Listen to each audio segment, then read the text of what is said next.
Adrenaline always goes like 1000% during that intro. Ladies and gentlemen, welcome to a brand new episode of Flesh Wound Fist. This is the world's first and only combination trivia host and professional wrestling announcer of Chilean descent that currently resides in Southern California, Ozzy V. And with me, as always, on this program, first in the Northern California Bay Area, world famous juggler Greg Larson. How you doing, Greg? I'm doing great. As a matter of fact, I love seeing this intro. Like you said, the music's great, but also just all the different movies that it references. I was recently in Southern California and went to the one of the Disney stores and almost bought myself a Shankara stone from one of those Disney stores, but it was like the glowing version, so it didn't have like the scratches on it, so it didn't really look. It wasn't weathered. Like it didn't seem like Yeah. stuff. Yeah, no, I got It you. didn't seem like the right one, so but Speaking of Indiana Jones and products like that, merchandise, there's actually a site where you can order the Grail Diary, a replica Grail Diary from the Last Crusade, and they will actually weather it for you. So it looks That's beaten awesome. up and all. Yeah. Also with us, ladies and gentlemen, Flesh Wound producer Todd. How you doing, Todd? Chilling as That's always. You want more? I mean, just curious. I wanted to see how you were, because for those joining us on the YouTube channel, you'll notice on the top right corner there is a glitch. It is labeled Flesh Wound Farce. It should be labeled Flesh Wound Fist. I just want to make sure, do not adjust your we have Flesh Wound Features. This totally works. I just didn't want anybody to freak out in case might have been seeing something. Don't worry, Ozzy, they're getting fisted tonight. And in all fairness, this movie is a combination of the two. So that was perfect. Come on. Okay. Top executive producer. All right. I mean, I just said welcome to Flesh Wound Fist, and they see on the top corner Flesh Wound Farce. So sorry, I was laughing. Okay? I was laughing so hard watching some Big Bang Theory. I got distracted. You are such a liar. Oh my. This is not happening. Nope, not happening. Okay, ladies and gentlemen, this week we do have the pleasure of reviewing and discussing one of the brand new films out thanks to Netflix. That is Beverly Hills Cop, Axel F. That was released earlier this month on July 3rd with a runtime of 1 hour and 58 minutes. Rated R, again, exclusively on Netflix. At this time, who knows, a few years from now, it'll probably end up on Paramount Plus. I'm not sure. Todd, what do you think? No, because this one has no Paramount involvement. If you looked at it, because it's Jerry Bruckheimer, or wasn't it Bruckheimer? It was a Bruckheimer, yeah. Which has been the through line through them all. So I just wasn't sure if Paramount had owned the franchise or any of the characters. I think it's with Bruckheimer, which is why this one, because I was looking for that. I was curious myself too, because I was like, did Paramount have anything to do with this? So yeah, this is the first time they didn't. I think Paramount Plus knows that they're coming to an end. Well, I think they actually, if they got sold. Well, it's in process now because they were trying to sell BET, and then it didn't. Some with the sale didn't go through, and Skydance actually came through, and they tried to buy them. There was a deal with Paramount to buy them. Paramount said no, so Skydance is going to buy the company that owns Paramount. So 70% of that. So if it goes through, Paramount sold. Okay. Well, at least we got this one on Netflix for us. I'm honestly, slightly stalling because the trailer isn't where it should be. So I'm just going with that. You're just making a farce of this entire show, Todd. Well, no. I was giving you actual information. And I understand I'm just trying to remember. And this wouldn't be the normal part of the episode where I'd say, Todd, do you have a trailer? And please roll it. Yeah, that's what I'm trying to stall for, because right now my brain's not working where it should be. Okay. So you're at least your computer's working, I guess. Yeah. We can just keep discussing other bits and pieces of the film while you know what? Why don't you talk about your favorite television show, The Big Bang Theory, while I'm okay, you know what? Can we relax, please? We don't need to do this right now, okay? I'm trying to be in a good mood talking about I'm not gonna give the descriptor because I don't want to spoil the show, but I don't want to talk about what you just mentioned. If that's okay. Ozzy. All right, Ozzy, calm down. We got a trailer to show. Thank you. Please roll. Why don't you tell us to roll it? Roll it, please. Thank you. Good morning, everybody. It's another beautiful day here in Beverly Hills. What the hell was that? Let me guess. Foley. Did you say Foley? Foley! We stole a helicopter! I didn't realize that you couldn't really fly a helicopter. Otherwise, I would have came up with a different idea. I told you it was a bad idea. Oh, he shot my rotor off. Shit.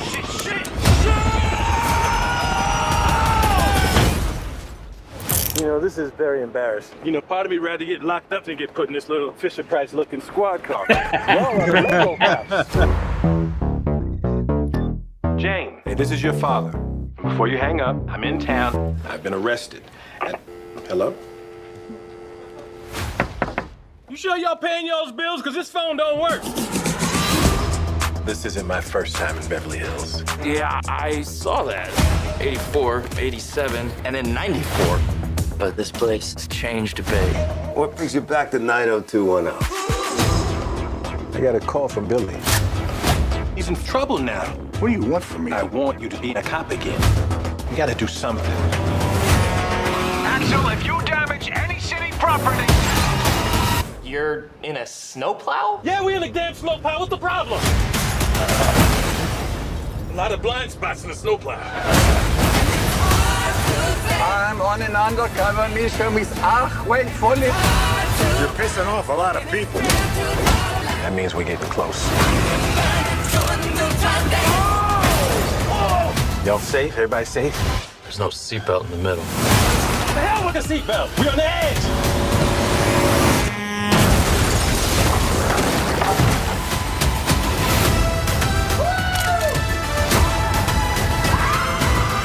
We're gonna need some backup.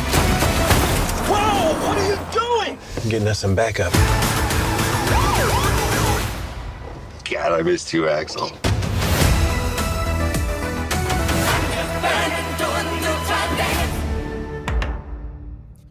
And that was the trailer for Beverly Hills Cop Axel F. Again, released on July 3rd, earlier this month, rated R with a runtime of 1 hour and 58 minutes, directed by Mark Malloy, with a story and screenplay by Will Beall, and then screenplay also by Tom Gormishan and Kevin Eaton. The characters by Danilo Batch and Daniel Pitchford Jr. with the originals. Starring Eddie Murphy, Joseph Gordon-Levitt, Taylor Page, with Judge Reinhold, John Astin, Paul Reiser, and even featuring Kevin Bacon, which I do feel is needed to be emphasized for the game of 6 Degrees of Kevin Bacon. Having a link between Bacon and Eddie Murphy, I think, is very valuable in that game. Even if you can go Paul Reiser there, it can lead to some easy way outs of that game. Anyhow, so initial thoughts on this movie. We had just finished reviewing the third on our last episode of Fist, and I had been looking forward to this. This is actually building up why we'd been reviewing all the Beverly Hills Cop films. So I must say that this was as Todd mentioned, a Brockheimer production. So the budget seemed to have been tripled. And I think I'm not sure of the entire budget of this movie, but I wouldn't be surprised if it was more than the other 3 films combined, because it just seemed like a Jerry Bruckheimer movie. I did love hearing unaltered versions of The Heat Is On and The Neutron Dance, even though the trailer just featured a mix of The Neutron Dance. The movie has those 2 original tracks and just brought that level of nostalgia. As we had mentioned in the previous iterations, they went with knockoff, similar sounding songs that we credited as to the budget not being as grand. Enter Jerry Bruckheimer and the songs return. So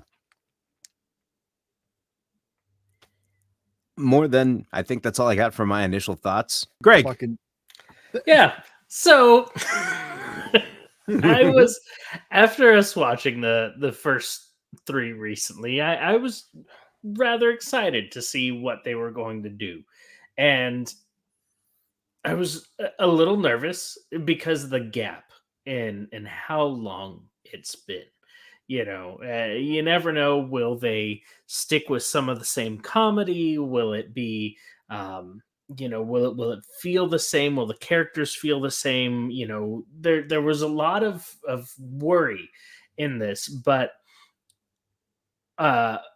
much like Clerks 3 that was referenced in Big Bang Theory to go along with Todd's commentary before. I feel like this does like a little extra, like Kevin Smith was like it's different, like something he's never done before. And I think that this does do something that Beverly Hills Cop has not done before while still staying true to what it was. So yeah. So I was nervous, but I do have to say it's before without going too far into it, it's paid off in more ways than expected. There'd be times when I was a kid and I'd have a jigsaw puzzle that would be gifted to me, and it would seem so easy, but I'd have a really hard time finding some of these pieces. And what I actually did do sometimes is I would just like cut like the appendages off of one puzzle piece and just make this bizarre looking puzzle piece that would just fit anywhere on the puzzle, no matter where I put it. And That that's explains a lot. exactly that. Actually, hold on a second. I think that's actually what was going through my mind as Greg was trying to explain and link what he had just mentioned about Clerks 3 and that other show that will not be mentioned. So, ladies and gentlemen, you just witnessed a masterclass in BS right there from Greg. Look, So, this is okay. Can Sorry, you give your honest opinion that obviously would not mention that CBS show? Or no, but that is my opinion of it. Like I do feel as if like it's sir. taken some of, and I'll go in more depth of it. Like I do feel like this took the original and added more layers to it, as even Axel Foley mentioned, referencing Shrek, which was fun. It's got layers to it, like unlike the previous films had. So I think that this was definitely a different step in the franchise while still staying true to what it was. So I did really enjoy this film without going into some of the favorite stuff and overall analysis, which we will get to momentarily. If Todd, do you want to get back to your initial thoughts here? Yeah. You can totally see that Beverly Hills Cop is the template for the original film. It's there, the beats and all that. And that's the good structure to start with because you get some of the nostalgia, but it's like it's brought up to modern standards, but I don't want to say modern standards, but like one thing that was like really, well, that'll go into the favorite stuff, but it felt like a throwback and it felt new, and it kind of, it's the first sequel, like even the second one I feel like hasn't held up, and I know this one's just came out, but I don't know, it feels like a good, even after all the span, it works, like, and especially after Coming to America, it was like the last one. It's like I was worried about this one, but knowing how important that character is to Eddie Murphy, and after the third one, I mean, in general, I know we all kind of agreed that we all enjoyed it, but in general, that one is disliked. So going back in the direction, back to the formula, I think it works. I think it's a fun film, and I would have loved to have seen this actually on a big theatrical screen. Yeah. I mean, think it's better than Bad Boys for whichever it was. Ride or Die. Yeah, that one. Okay. Which whoever is in that marketing department should be fired for calling. What? Whoa, go ahead. Keep going. Okay. Who's ever in that marketing department should be fired for calling the third movie Bad Boys for Life when that 100% should have been this one. We're gonna have to bookmark this discussion when we review Bad Boys for Life for Flesh Wound Fist Sneak years peek down the road. That's funny. Well, let's get into our favorite moments. For me, I couldn't help but get excited as soon as you saw. I mean, actually, I'm gonna choose my words carefully because I don't want to spoil anything. Now that I think about it, and what I was about to say might spoil something, so I'll let you guys go first. Greg, go ahead, kick us off. So, luckily, he's in the trailer, so I don't feel this is spoiling anything. But one of my favorite and most underappreciated actors returns as Serge uh, in this film, and there's not a lot of great lines, but there's a moment that I wonder if it was written or if he was just being him, because they're exploring a house, and there's a moment where he gets in front of a mirror and just does some random stuff in front of the mirror, and his gestures are so like weird and out of nowhere that I wonder if that was just him having a blast, because it made me have equally as much fun when he had that moment. Excellent. Todd? Mine isn't exactly. I can't really pinpoint a moment, but it's one thing. It's since it says Fist, it's going to be a little different. The way that they presented the chases and the action, it was grounded. Like the chases felt like car chases, not Fast and the Furious chases. It felt like in the Back to the Future world. They didn't Live Free or Die Hard and ruin it. It kept it like even like the helicopter stuff, but it didn't feel like you were watching Fast and the Furious, and like it felt real, and it helped add to just. Well, yeah, because the what reality. happens is, like, you take the helicopter scene, for example, and you actually, by having that type of shooting, you actually force the viewer to feel somewhat similar to what Axel and Yeah. oh man, Apple was it? Was last name Abbott? Abbott, I think, was his last name. Bobby Abbott. Right, Bobby Abbott. So when they're in the moment and they're panicking about them in the helicopter, you felt that panic. It's very similar to when Indiana Jones and Temple of Doom, when they realize that they don't have parachutes and they're running into a mountain, like kind of a little bit of you feels like you're on the plane there. You're like, crap, what are we gonna do? Kind of the same thing. Like you're feeling a little tense. But when yeah, I was the agree last with you time we even had a good helicopter scene in a movie? Yeah. Well, it wasn't. Oh no, that. Yeah. I really liked. It's really good. The director Mission of this film was not the director of the last film, because the last thing we want to do is have John Landis back with the helicopter. Oh, Yowza. You knew it was coming. I was laughing when I saw it. I was like, "Oh, I'm so." Well, when you say last movie with a great helicopter scene, the first Mission Impossible comes to mind. I actually liked the way that whole thing played out. And which would have been shot in a way that you don't shoot it now, because that was 20 years ago. And everybody complained at the original that it was too boring. It wasn't, but then like enter John Woo for the second Mission Impossible, and then all of a sudden things got really crazy. Anyhow, sorry to get sidetracked there, but going into my favorite moment there, I actually was worried about spoiling the return of Serge. So seeing the license plate where it said PWR SRG, I cheered because that just seems so perfect. But a line that I had actually written down, it was when they were talking to a realtor when looking at this house, and she mentions saying, "My kid's a loser. He's 4, but you can tell." That was such like a whoa that I was laughing for a good 5 minutes after that, because it was just took me out of left field, but it was great. Now going into the ratings, Todd, to your point about the action scenes, they were filmed in a sense that made the movie more intriguing, and you felt more invested into it. And there's something about seeing real cars smashing 100%. versus, some computer cars crashing. Listen, I just got done watching Force Awakens today, so I completely understand what you're saying, right? But pairing, I mean, this is kind of a great example of what an action comedy should be.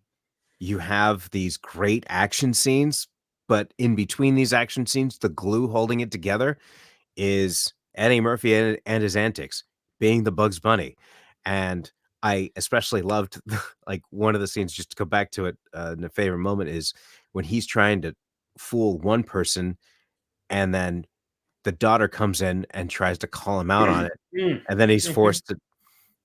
That was just a really fun moment to see, and also with Greg's moment, or I'm not sure if it was Greg or Todd that said, but really felt like a sequel in terms of advancing a story and advancing characters in their own perils, what's going on in their own life. So You're it seeing them doesn't feel grown just up. like it is, it's not just like a throwaway sequel, it actually is advancing a story and fixes Right. relationship, whatnot. So seeing moments like these added, and so you have the comedy holding the action scenes together. That's what you want out of every action comedy. And when you can add character development to it, it just makes the movie all around a great movie. And it's hard to see any faults as far as I'm concerned. So it would definitely a 5 for me. Yeah, so like I was saying, like with the layers of this film, and I think it touches upon what you were talking about. There's a lot more character development. Like, not only is there comedy, not only is there great action, but there's some heart to it, and that's something that heart to the film wasn't really in there before. So it added an extra layer, which I think was fantastic. And even not to, I won't say the moment that it happens, but there's even a point where you see Eddie Murphy's character Axel give up on his Bugs Bunny role, and like these Too tired, layers, these layers that build on this film make it much more than what the original Beverly Hills Cop movies were. And that's not to put them down in any way, shape, or form, but for me, because of it having a great balance of action, great balance of comedy, and just enough heart into it, there's no way I can give it anything but a 5. Todd? One thing we didn't mention, and I here's the thing. I'm going to be hesitant to give it a 5. I'm just going to say that straight out, because I don't know how much of this is member berries right now. Because I love the Bill and Ted movie when it came out. Watching it now is like, what was I thinking? So it's like, and I like Coming to America. I tried to like that one, even then it wasn't that good. But so but right now, like I'm good giving it a 4.5. I feel confident. Like I'm not saying it won't grow. But one thing I did want to mention, because we didn't bring it up, I mean, how cool was it to see Taggart, Rosewood, and Foley together again? Yeah. I mean, they didn't Force Awakens us, since you brought it up, and they gave us that moment. Unlike where they lost the chance on Force Awakens, because you can never see your original characters again. But now we got it in this. It was a cool moment. It was, it didn't feel like they like forced it in the middle. It was like a nice way to finish it out. I really did like it. I didn't mention this earlier, so I want to throw it out. That like as much as they like dissed Beverly Hills Cop 3, like they didn't screw up. It's still canon, because like even though Rosewood was in charge, he left so it all, like, you can make it all fit. So I really like that Right. it's like that it's all canon. They're not ignoring everything. It all still works. Mm-hmm. So yeah, 4.5 out of 5 with room to grow. I mean, I just want to be sure. What is it that's like, is it just fear that's making you like not want to give it a 5, or is there anything specific that brings it down a notch? Or no, I just want to make sure it's not just the high of seeing everybody back together, seeing the character back, with a fresh coat of paint. Right, because I mean, I can start picking apart things like Taggart's probably too old to really still be, but then again, look at our country as it's all old, whatever. So it's one of those things. I'm just, I don't want to commit that number yet, because the first one's a 5. There's like it's close, but I don't know if it's there. So we'll check back. So I gotta watch it a 6 couple months. You know what? By the time we cover Mission Impossible last week, there you go. We'll bring it all full circle. Okay, I would be more than happy to review the original Mission Impossible. Okay, so that is a 5, 4.5 from us at Flesh Wound Fist. It is available on Netflix as of this recording, that being July 7th. So if you were ever a fan of the first films, make it a priority to check this out. It is great, and it fits, and you won't regret it. So before we head into our outros, so to speak, just a quick announcement that I will be hosting trivia this week, Monday, at the Rush Bar and Grill in Lake Forest at 6:30. Tuesday at the Brewery in Placentia at 7 o'clock, Wednesday in Los Alamitos at Griffin's Grill at 7:30, and Thursday at the Honey Pot Meadery at 7:30 as well. Honey Pot Meadery in Anaheim. Apologies there. And this is releasing on July 8th. So do you guys have any news or any updates before we head out for the evening? Just curious. I didn't mean that to like hint towards anything. I genuinely am not sure, and I wanted to make sure. No. Anything you guys had you want to share? Yeah, I might as well real quick promote this Wednesday, Flesh Wound Horror. We're going to have a bunch of new releases. Maxine, A Quiet Place Day One. We're going to do a non-horror film with the new Kinds of Kindness, and we got a couple others. So check it out this Wednesday live. So there you go. Excellent. Fantastic. All right, then, if there's no other news to be shared, thank you so much for joining us on this episode of Flesh Wound Fist. We'll be back next month with a new Fist entry for your enjoyment. And next week, we'll be back with a brand new episode of Flesh Wound Farce. So be sure to join us once again for world-famous juggler Greg Larson and Flesh Wound producer Todd. I'm Ozzy V, and we'll see you next week right here on a brand new episode of what will be Flesh Wound Farce.